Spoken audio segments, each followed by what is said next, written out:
नमस्कार मित्रों, मैं उपदेश जारोलिया पुनः आपके सामने प्रस्तुत हूं एक नया टॉपिक लेके। आज मैं चाहता हूं कि विद्यार्थी वर्ग, युवा वर्ग, उनके लिए एक विषय पर बोलूं। कारण धर्म की उत्थान, धर्म का विकास विद्यार्थी और युवा वर्ग से होता है।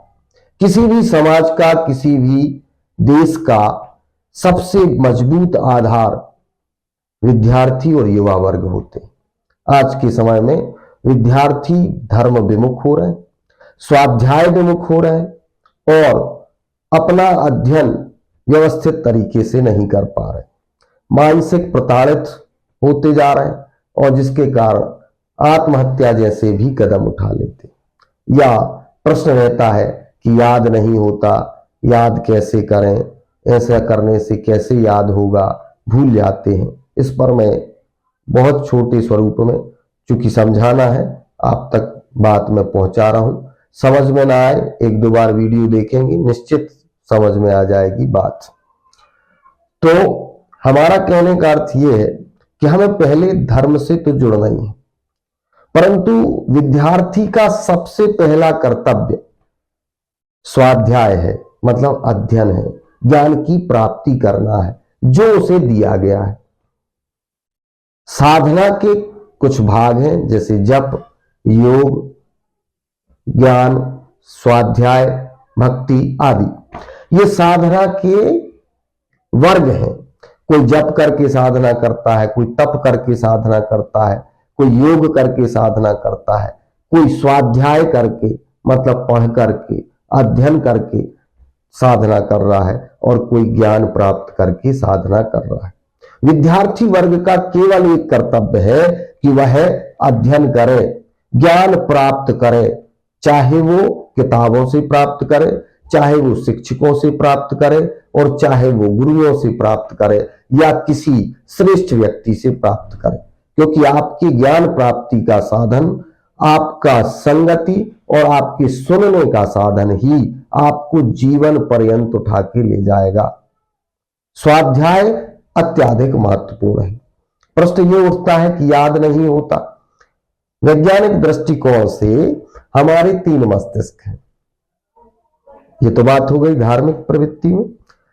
वैज्ञानिक दृष्टिकोण से हमारे 3 मस्तिष्क हैं, जिन्हें हम इंग्लिश में कहते हैं राइट हेमिस्फीयर, लेफ्ट हेमिस्फीयर और पीछे होता है सेरेबेलम, चित्रपटल जिसे कहते हैं। दायां मस्तिष्क, बायां मस्तिष्क और चित्रपटल। ये तीनों मस्तिष्क अगर आपके एक्टिवेट हैं तो निश्चित तौर पर आप बुद्धि को प्राप्त कर सकते हैं। ये हमारे कंप्यूटर जैसे होते हैं।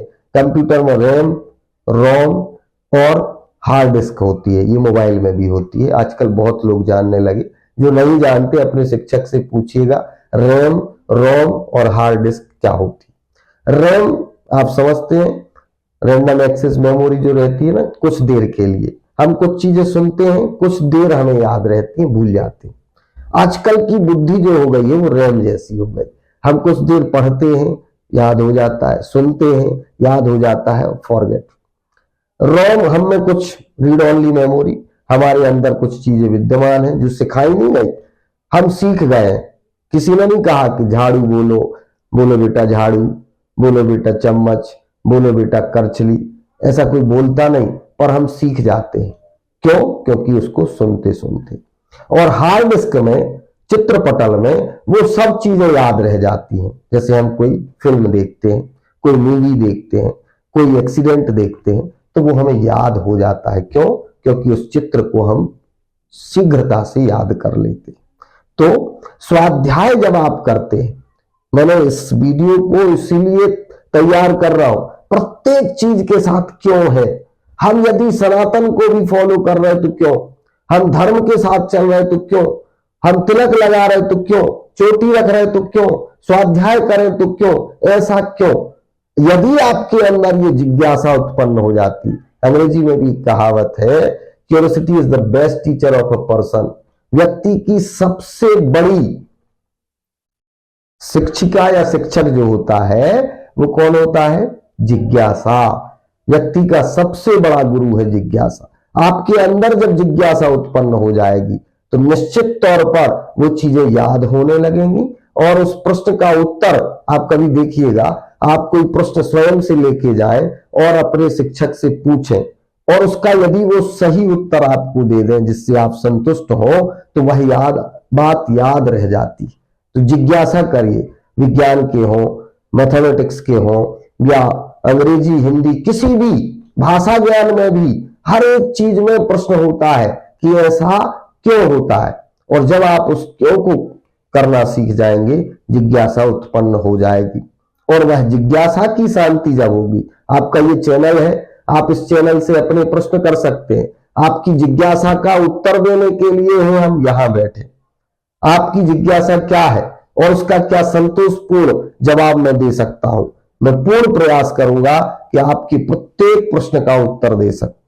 तो आपको सबसे पहले अपने अंदर जिज्ञासा को उत्पन्न करना है और ज्ञान प्राप्ति की भूख उत्पन्न करना है कि उस प्रश्न का जो जिज्ञासा हो गई, उस प्रश्न का हमें उत्तर प्राप्त होना चाहिए। कैसे भी, अपने शिक्षक से, हमारे माध्यम से, गुरुओं के माध्यम से, किताब के माध्यम से।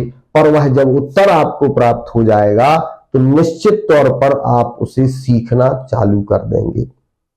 अध्यात्म के तौर पर मैं एक शॉर्ट डाल के आपको बताऊंगा, एक छोटा सा मंत्र आप करेंगे तो निश्चित तौर पर आप याद करना भी सीख जाएंगे। ये वैज्ञानिक दृष्टिकोण है कि जब जिज्ञासा आपके अंदर प्रविष्ट हो जाती है, सबसे बड़ी चीज है, आपका सबसे बड़ा शिक्षक कोई किसी को ना सिखाए यदि उसके अंदर जिज्ञासा है। इसका सबसे बड़ा उदाहरण आपने देखा होगा, एकलव्य जिज्ञासा की कि हमको सीखना है, प्रयास किया और अर्जुन से भी बेहतर धनुर्धर बना। क्यों? गुरु ने नहीं सिखाया, परंतु उसकी जिज्ञासा थी कि ये कार्य कैसे करें और प्रत्येक प्रश्न के उत्तर के लिए वह देखता था। तो अपने अंदर एक जिज्ञासा को उत्पन्न करिए, एक जुनून उत्पन्न करिए कि हमको ये कार्य करना है और पूर्ण ऊर्जा के साथ, क्योंकि आपको धर्म भी संभालना है, आपको देश भी संभालना है, आपको अपने आप को भी संभालना है। आपके जीवन काल के कुछ वर्ष आपके आने वाले जीवन के अनेक वर्षों को सुखमय बना देंगे। विचार आपको करना है, क्या वो अनेक वर्ष में हम किसी के उत्तर देने के लिए सामर्थ्यवान हैं या हम रट करके बैठ गए हैं, आज पास हो गए, कल क्या होना है हमें नहीं पता। यदि आप जिज्ञासा के साथ प्रश्नों के उत्तर प्राप्त करेंगे, जीवन पर्यंत उस चीज को याद रखेंगे और पूरे जीवन काल में आप उस प्रश्न का उत्तर देने में समर्थ होंगे, निश्चित ज्ञानवान कहलाएंगे और समाज में एक अच्छे व्यक्ति के रूप में जाने जाएंगे। विचार आपका है कि आपको अच्छे व्यक्ति के रूप में जाना है या इसी तरीके से स्वाध्याय करना है। इस पर हम एक दो वीडियो और डालते रहेंगे, आपको प्रोत्साहित करने के लिए, आपको मोटिवेट करने के लिए। ये पहला कदम था। अच्छा लगे, आपके जो प्रश्न हो निश्चित तौर पर प्रश्न डालिए, हम उत्तर देने का पूर्ण प्रयास करेंगे। धन्यवाद।